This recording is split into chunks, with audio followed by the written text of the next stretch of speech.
And so I look at her and I ask her very directly. I said, "Are you willing to believe that your blessing can come from God?" And she looks back at me, and you can see her eyes starting to well up with tears. And she says, "What's going on, YouTube? Hi, how you doing? It's nice to see you. I'm going to be sharing with you guys a story today that I don't normally do. So again, I love storytelling. I love sharing different things, but I don't normally share stories like this simply because I'm not someone who really likes to put my business out there, nor do I like to try to do things to make myself look really good or anything like that. That's not how I live. That's not ever how I do things. But I do believe that I have some valuable stories that I've been able to experience in my lifetime that I hope could encourage you, impact you. And the way I'm looking at this right now is, if 100 people see this video and they think, man, well, whatever they might think. If they think all these kind of bad things about me, if they think whatever, then so be it. It's okay. But if one person sees this video and they're inspired and they're encouraged to go out and do something similar, then to me, it's worth it. If just one person is encouraged by this. So that's the way I'm looking at this. That's the way I want to approach this. Now, with that being said, I want to preface that by saying some of the stuff you might hear in the story might be tough for you to hear. Without further ado, here we go. The story actually starts back when I was 22. I was working at the bank in North Minneapolis on Broadway. So if you ever live in North Minneapolis and you're on Broadway, if you're ever at the TCF, shout out to the folks at that TCF. That was some of the funnest experiences I've had working in retail, working in the bank. That was just a good time. Just that crew there. Again, I made some friendships that I think will last me the rest of my life. Well, that being the case, I was leaving the bank one day. I was leaving work, and there's a gas station across the street. At this time, I'm driving a beater car I got for $1,000. It was dirt cheap, but at the same time, I also like to clean up and dress up really nice when I was working at the bank, because I wanted to look good for the bank, look professional, put my best foot forward. So I had my nice little vest and tie and dress pants, things like that. So I get in my car after work. My car's out of gas, so I decide, I'm gonna go to the gas station across the street. Go to the gas station. I pull in, and this lady is looking at me from across the gas station, and she's in her car. I don't really notice her, but she looks at me and she waves at me. She's like, hey. And I'm like, what's up? Do I know you? And I'm thinking to myself, I actually probably know this person, or she's probably one of my customers, and I just don't recognize her. So I roll down my window and I kind of wave back. I'm like, hey, how's it going? She's like, hey, I don't know you and you don't know me, but I'm looking for someone to bless me with a gallon of gas. And I said, okay, hold on. So I get back in my car, I roll up my window, and I think for a second, I look in my wallet, and I do have some cash. And I think for a second, I'm like, okay, what am I gonna do for this lady? Am I gonna do something for this lady? And there's a lot of panhandling that goes on in Minneapolis, and there's a lot of scams. Not gonna lie, there's a lot of scammers and there's a lot of panhandlers when you come to Minneapolis. So I wasn't a stranger to that kind of experience, and it's really hard in those moments where you really have to make a decision. Like, am I gonna help this person, or is this person trying to scam me?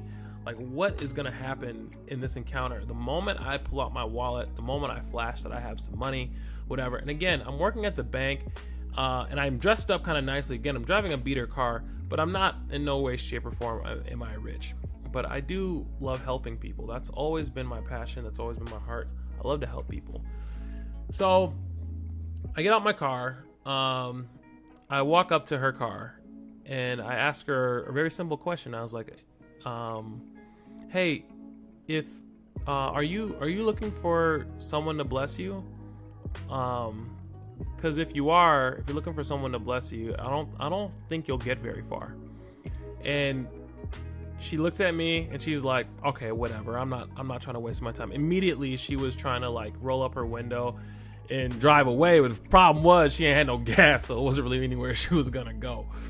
But she rolls up her window, try to dismiss me, and I said, hold on. No, I think you misinterpreted what I meant. And she was like, I was like, just hear me out. And I said, simple as this. I said, if you're looking for someone to bless you, you're not going to get very far, because the problem is people will fail. And that's just the truth. People will fail you. If you rely on people for your blessing, they will fail you. I mean, you might get something good here and there, but at the end of the day, people are made up of flawed flesh and thoughts and desires and whatever, and they're manipulative and whatever. There's a lot of crazy types of people, and as a result, you just have to understand that people will fail you. Even I will fail you. That's just the truth. I'm a human. And the people even you love the most will fail you. That's just the truth. There's no getting around it. There's no avoiding it. There's going to be people that fail you. So I told her that. I said, if you're looking for your blessing from people, you're not going to get very far, because people will fail. But if you're willing to believe that your blessing can come from God, then I believe you'll find what you're looking for. And so I look at her and I ask her very directly. I said, are you willing to believe that your blessing can come from God? And she looks back at me, and you can see her eyes starting to well up with tears. And she says, I have to believe. And I was like, what do you mean? And she tells me this story about her daughter, who is was recently deceased. She was shot and killed in Milwaukee. During this time, Milwaukee was going through a lot of unrest and a lot of problems, gang violence and crime and things like that. And Milwaukee was in terrible shape. And she was an older woman, and her daughter had a couple kids, and her daughter was shot and killed. And those kids, the mom ended up taking those kids from her daughter and packing them in the car and driving to Minneapolis, Minnesota, just to look for a safe space. So we have this grandma with two grandkids in the back seat, and I look in the back seat and I can see the car's full of stuff, just full of everything that they could stuff within their car, and they're here in Minnesota. And she said, I'm trying to get to the shelter. I'm just looking for someone to help me, and gallon of gas, anything that you could spare. And I asked her again, I'm like, you're willing to believe your blessing from God? And she said, I don't have any other choice. You see, this is my life. And I said, okay, well, if you're ready to believe that, then follow me.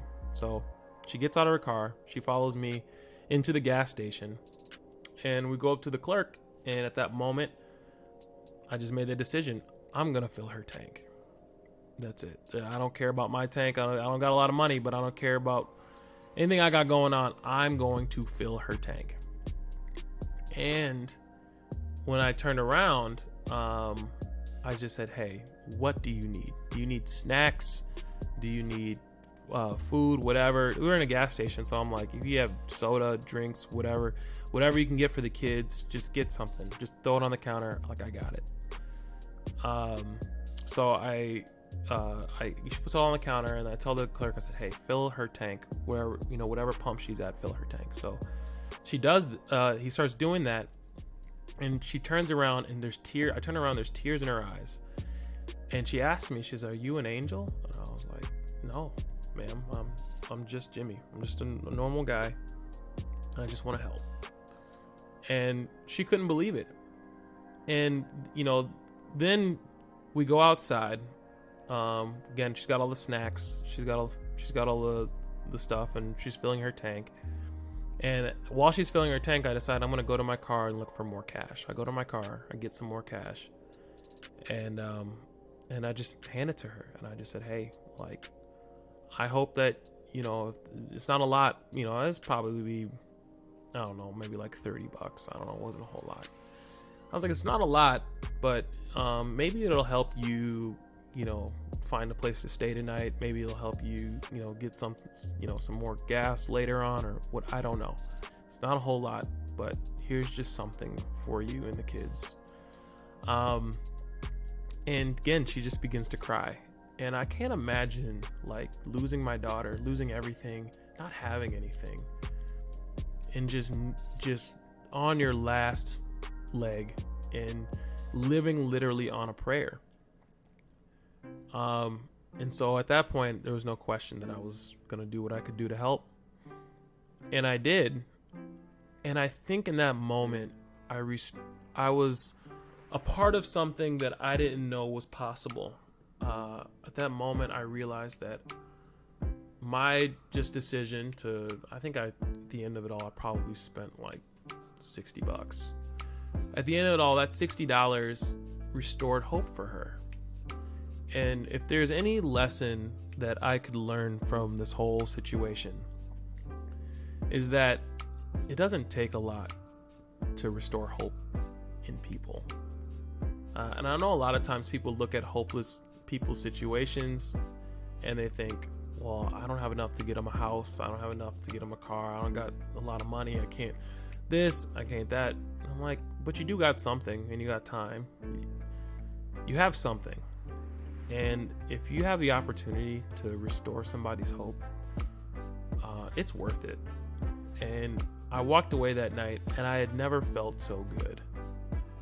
And just at my 22 years living at the time, I had never felt better than just helping this lady that I didn't know. And I never saw her again. I don't know what happened to her. I don't know what happened to those kids. I think about them all the time, but I don't know. But I just wanted to share that story with you because for me, when I feel like there's hopeless situations, when I feel like I'm in a hopeless situation, I think about that moment where she's on her last leg and she's saying, I have to believe my blessing can come from God. And at the end of it all, I prayed with her, and she had never really prayed. And that was a powerful moment, because then it was that moment she realized that there's a God that sees her and her grandkids and even her daughter, and he hasn't forgotten about them. And sometimes people just need to know that. And I was glad to be a part of that story, maybe helping her remind her that she's worth it and that there was hope for her. So that's my story. Thank you guys for just listening. Again, I want to do more stories like this, and if you want to hear more stories, I have plenty more. Go ahead and hit the like button and subscribe if you just guys want to hear more stories. I guess I just want to share again, if this just encourages one person, then it's worth it. If 100 people dislike it, okay, it's cool.